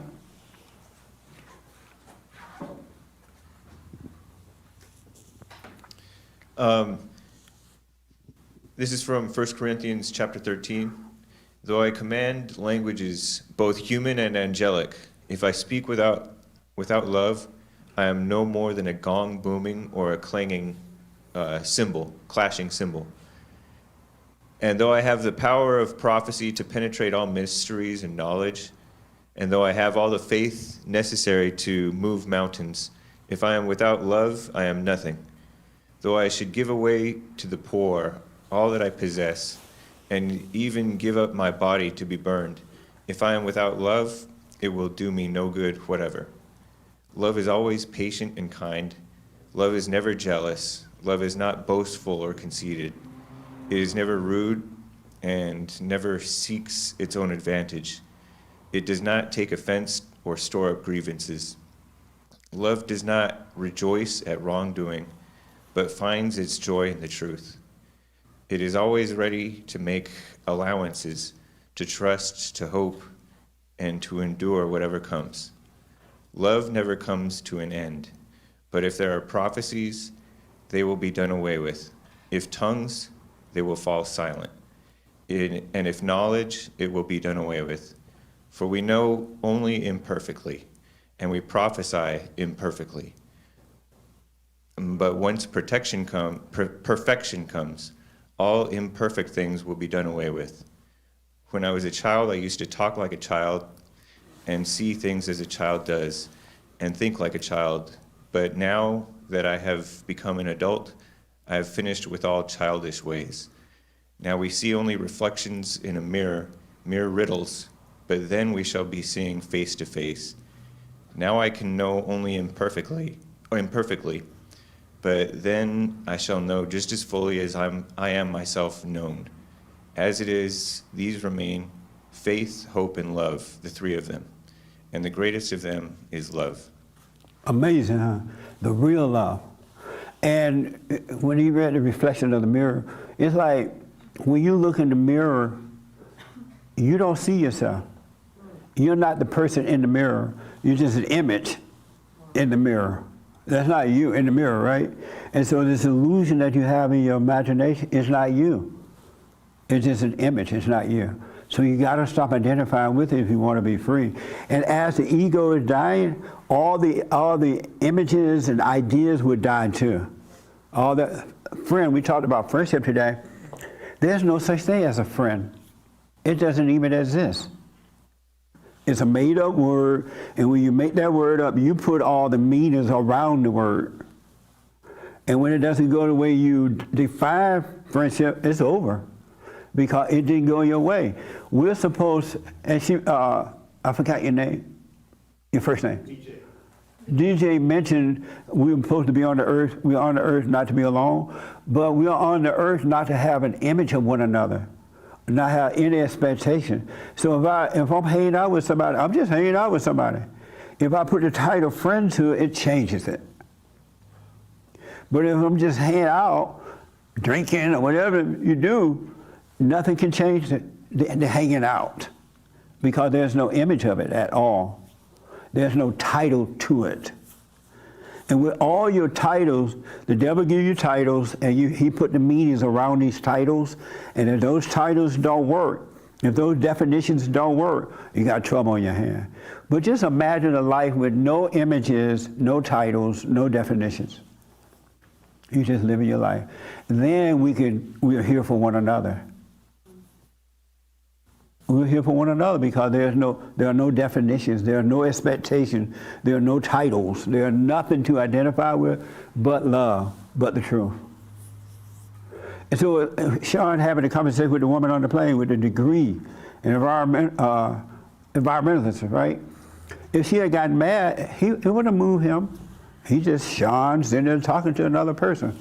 He doesn't know how the conversation going to go. He's not trying to make her be a Christian.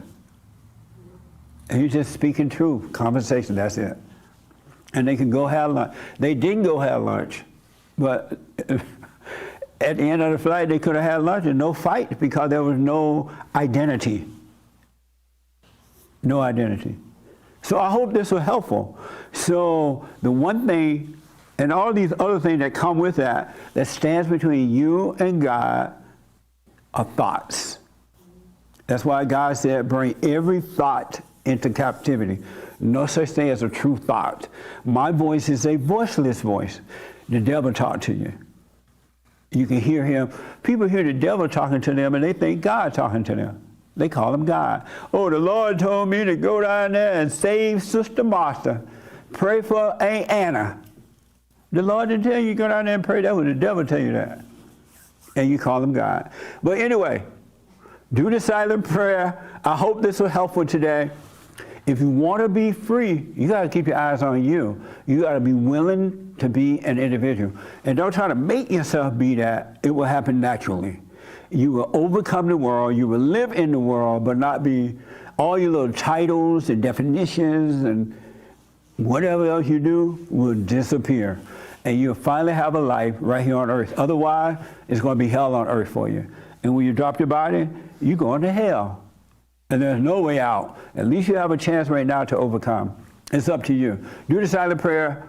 Watch those thoughts. Let all ideas, all plans, all imagination go. All right? Thank you all for tuning in. I absolutely appreciate it. I don't have a biblical question right now. Hopefully tomorrow or whatever. But the only thing that stands between you and God are your thoughts. You are not the thoughts. You're not the feelings. You're not the body. You're a spirit. So start thinking spiritually. You're working with evil. It's against you. All right? Thank you all very much. Thank you for your support. We'll do the super chats tomorrow, if the Lord is willing and the creek all right. And thank you all. It was a good fellowship today. I appreciate it. Amazing. Nice. Well, this